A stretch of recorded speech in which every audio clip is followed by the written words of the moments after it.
If you've ever wondered what would happen when you mix Ultraman, alien invasion, and a dramatic obsession with takoyaki, then grab your popcorn, cause today we're diving deep into the origin of none other than Valoma Bamora, the cutie and the last surviving Sumerian child in Dandadan.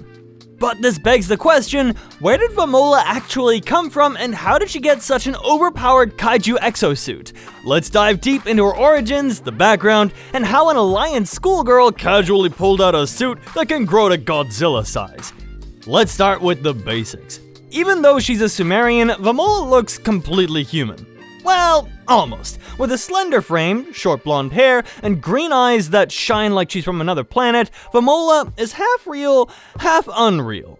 Her eyes have a star-shaped corneal reflection, and it makes sense because anime aliens just can't have normal pupils.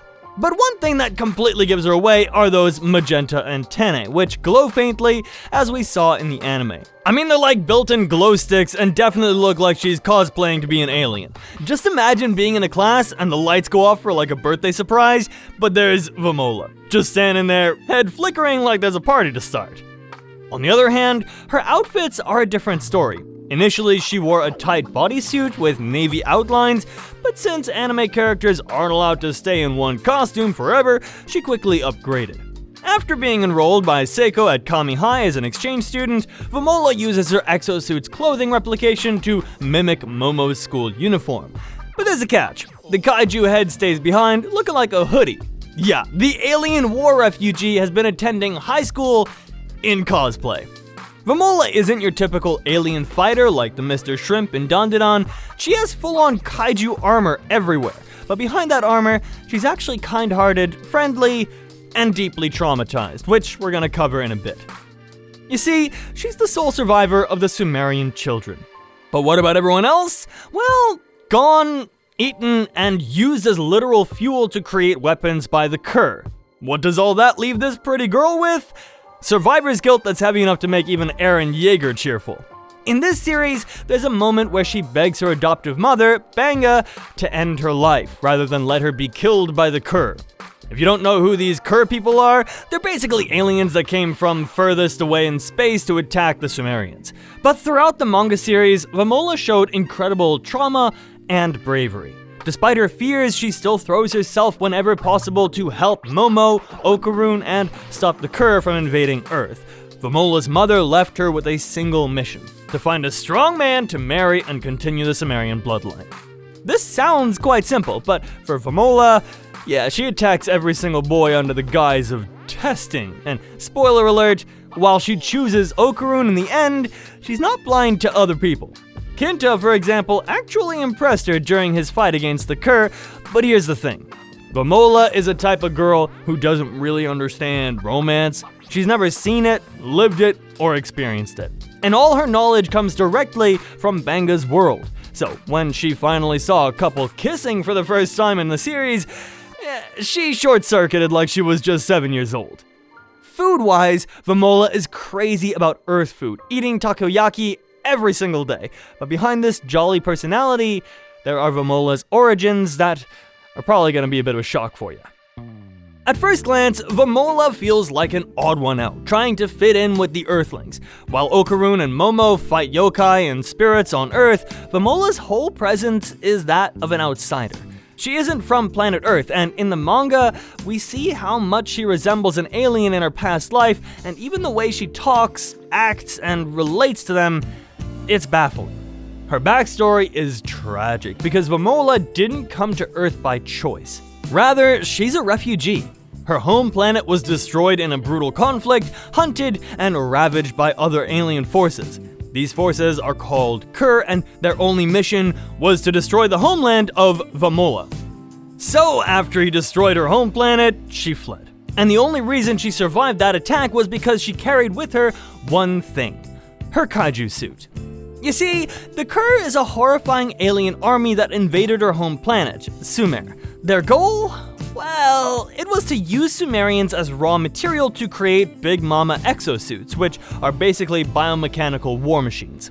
Needless to say, the attack and the way they were used to create these suits was brutal and bloody, nearly wiping out every single Sumerian except for Vamola.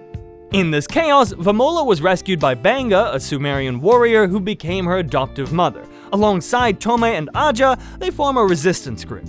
After seeing her people die, Vamola had no will to live. She begged Banga to kill her before the Cur could, but Banga refused, rallying hope by remembering the Sumerian pyramid, which was a structure that would let them travel from planet to planet. Their escape, however, was chaos, and it was all Vamola's fault. Instead of fleeing away, she actually snuck into the prison line of captured male Sumerians to free them. There, she risked her life to save others. A riot broke out where the Curs started massacring the men. However, Banga managed to acquire a godlike suit of Sumer, leading the survivors into their one last desperate push.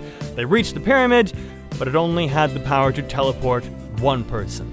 From there, Banga forced Vamola through, shoving the exosuit on her and telling her to survive. Vamola cried a lot, screaming for her mother as she teleported away. Her last memory was Banga's voice urging her to find a strong man who would keep her race alive. This was one of the saddest Dandadan moments ever, and it explains the level of trauma that the poor girl had. Now that we know Vamola's origin, what about her exosuit? Well, that's where it becomes interesting. To understand Vamola's exosuit, we have to go back to the history lessons, as Dandadan combined elements of sci-fi and kaiju to create this excellence. At first glance, the armor looks like a traditional kaiju costume with a hulking reptilian beast with sharp edges and glowing eyes. But the truth is much deeper than that, and rooted in Vamola's devastated homeworld and their desperate survival tactics. The exosuit is not simply a weapon, but a cultural relic, a survival mechanism, and a living extension of the Vamola suit. The origins of this exosuit go back to Vamola's planet destruction. Her people, after they face annihilation at the hands of God Lizzle, a cosmic kaiju-like entity, left nothing but ruin in its wake. The Sumerians were advanced yet fragile little creatures compared to other monstrous beings, as they had no natural means of defense. So instead of sitting down and seeing their destruction, they turned to fields like biotechnology and exoskeletal engineering, and finally came up with the brilliant Kaiju suit, which was a biomechanical construct that mimicked the strength and terror of the very being that threatened them. This happened before the Cur attacked. Unlike human technology, the Sumerian suit was symbiotic. Basically, you wouldn't just wear it, but it would be a living system that integrated with its user. The moment Vamola wore it, her body synchronized with the exosuit system, amplifying her strength and giving her abilities that were way beyond normal limits. In other words, you could say that Vamola got the powers of a kaiju herself, towering in power during battle while retaining her human self. This hybridization is the main reason why Vamola appeared on Earth and could easily stand against badasses like Okarun and the others. Basically, Vamola was tapping into centuries of perfected survival technology from a civilization that is now doomed. The suit itself has many abilities. The most basic function of the suit is raw amplification. Vamola's punches can shake the ground, and her armored body can withstand attacks that would otherwise destroy you. It can also unleash deadly beams and pulses, turning the target into nothingness, and overall, yeah, she's one of the strongest characters in the world of Dandadan, thanks to her very exosuit. What makes this armor unique is its versatility. You see, the Kaiju Exosuit that Vamola wears is also adaptive, meaning that it's designed to counter and survive against multiple types of alien threats.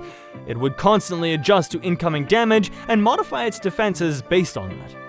Another fascinating trait is the suit's semi-sentient quality.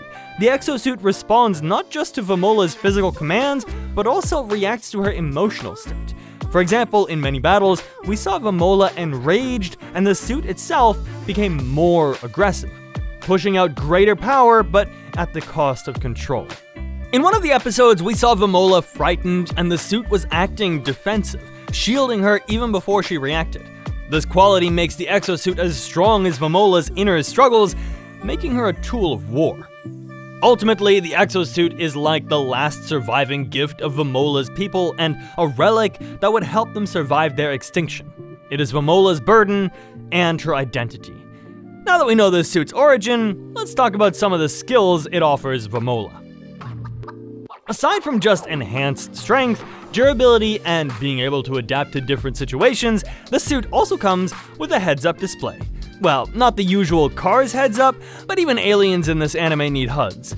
This ability lets Vamola analyze her environment, giving her some Iron Man vibes. Another huge advantage of someone with this suit is that it can blend into surroundings like a predator cloaking device. Basically, the suit also offers invisibility that is perfect for stealth or spying on enemies. In the manga, we saw Vamola spying on people making out. Quite a weird use of this ability, but for the innocent Vamola, this was much needed, for research purposes, of course. By now, you might think that this suit is human-sized, but you'd be dead wrong. Using her exosuit, Vamola can grow up to 45 meters tall, which is taller than most buildings in Kimagoi City.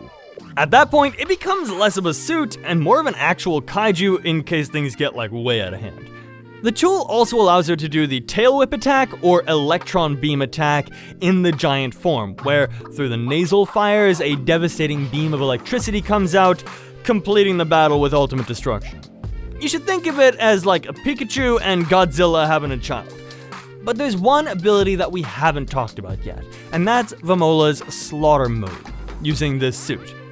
The final trump card, when nothing is left, is the slaughter mode, where Vamola transforms into a feral, bestial giant form, drastically boosting her power, making it look like she just came out of the Evangelion series. Overall, she's quite a character, but due to her traumas and all the hardships Vamola has faced, she's more nerfed. Vamola chooses Okarun as someone who is worthy to be her husband, and even though their bond is quite rocky at first, as she attacks him, it suddenly grows into trust. It's less about romance at the start and more about fulfilling her mother's wish, but as time goes on, she actually grasps what real affection is all about. What do you think about Vamola's amazing origin and her overpowered exosuit? Let me know in the comments down below. And if you enjoyed the video, subscribe to Anime Loop for more explainer-style videos. I'll catch you next time.